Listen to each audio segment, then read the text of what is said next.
And now something for the children. I'm going to read you a small article that I saw in a newspaper today. Not everyone is sad by life in lockdown. Emma Smith said her dog, a 7-year-old dachshund called Rolo, is overjoyed with the sudden constant companionship. My dog has been so happy that everyone is home for quarantine that his tail has stopped working, Smith wrote. We went to the vet and the vet said he'd sprained his tail from excessively wagging it. Rolo was given pain relief and is expected to recover within days. He is super happy, said his owner. Now the story which we're going to be looking at in the service today is about Lazarus. And I think most of you will know that story. Very quickly, a very good friend of Jesus called Lazarus got ill and died, and Jesus raised him to life again. I'm going to think just very quickly about something right at the beginning of this story. When Jesus heard that he had fallen ill, Jesus said, "This is so that God will be glorified." In other words, this is so that people will praise God. Now we know the end of the story, so we know how God was glorified. We know that actually Jesus raised him to life again, and people praised God for that.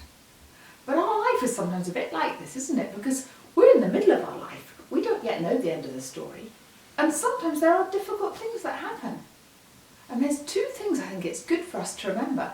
One is that God, somewhere else in the Bible, God says, in everything, he will work for the good of those who love him, even in the hard things.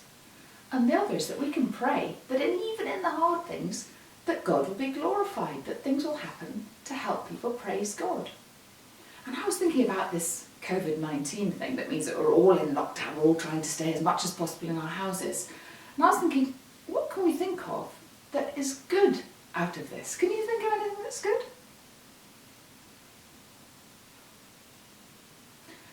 I read you that story. That's just a funny little story, but I bet that dog thought that was good. But there are other things I think which are bigger that are good. And one thing is pollution levels are dropping.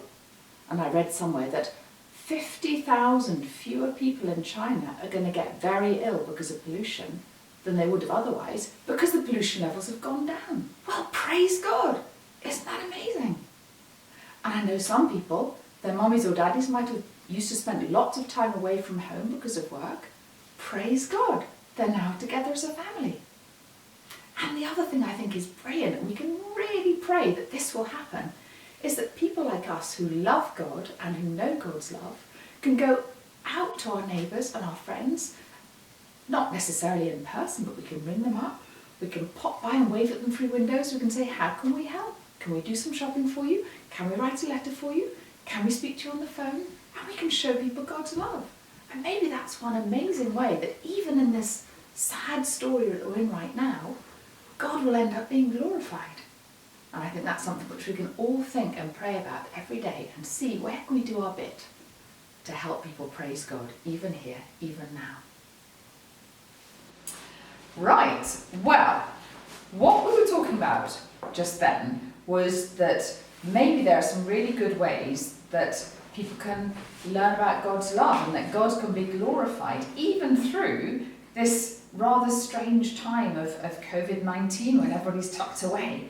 Maybe even in this not terribly easy time, things can happen which mean people praise God.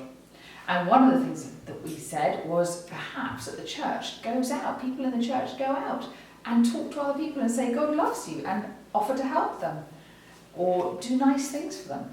And I thought maybe one thing which we could do to show God's love would be to make chocolate biscuits and bring some chocolate biscuits to people or give chocolate biscuits to people. So we are going to do a little bit of baking. And for that baking, you're going to need clean hands and an apron and self-raising flour, caster sugar, cocoa powder and butter. It's that easy. Okay, so let's make some chocolate biscuits. The first thing you need to do is put your oven on at 170 degrees C or gas mark 3. So get your adult to help you with that. And when that's on, you can then start doing the cooking. We are going to need self-raising flour, cocoa powder, butter and sugar. And that's it. So we will start with the butter and the sugar. We need to weigh out 125 grams of butter. And there we go, I think that might, let's see, is that about, oh, not quite, that's 77. Oh, 125. Oh, and I should have said, which I did, I hope that you've washed your hands. So wash your hands first. Doesn't matter if it's not exact, but that's 126 grams. I think that's good enough. And then on top of that, you put 125 grams of caster sugar. There we go, that's a sort of slightly finer kind of sugar. 125 grams of caster sugar. There we go. Brilliant. And then what you have to do is stir it together. So it helps when the butter's a little bit soft. And then you munch up a bit and you stir it and stir it and stir it. Now if you have a mixer, this is the place to do a mixer because it really does help. And if you don't have a mixer but you do have an adult, you might want to use them as well. So it makes a big difference. You might want to share it out actually, because mixing can take a while if you don't have a mixer. And you can make your hands rather tired. Your arms rather tired. I don't think I made my butter soft enough. I'm just going to keep working a sec. And you'll see me in a little bit when I've got it a bit more mixed together. Luckily, I have somebody else here who's going to come and have a turn at beating it.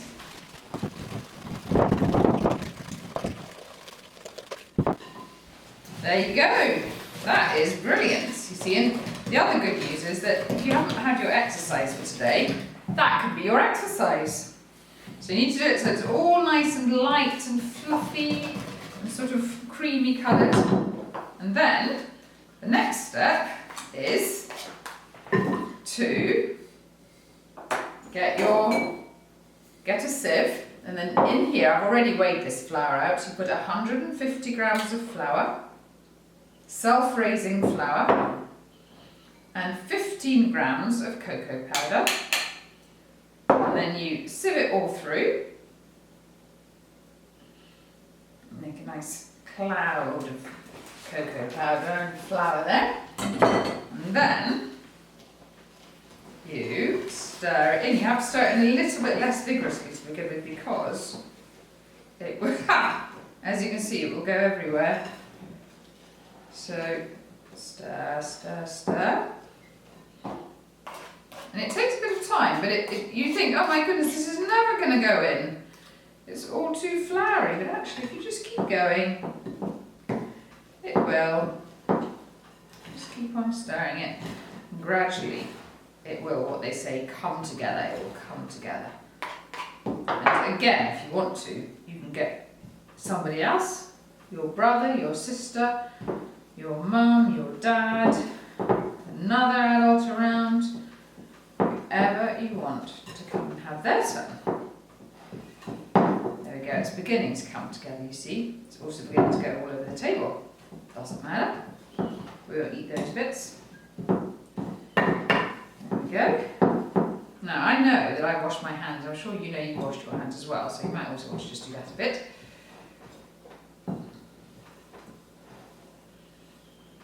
There we go. There, do you see? It's all sort of in a dough now.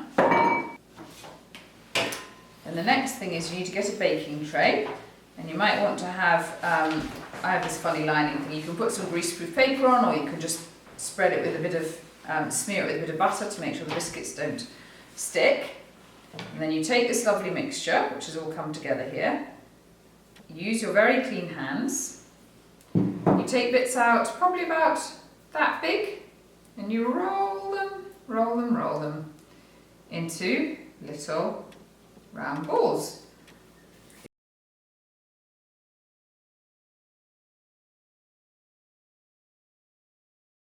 So there we go. I managed just to fit mine all on one tray.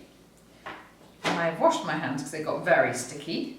Now the next thing to do is you take a fork, and on each one you just do a gentle fork mark, like that.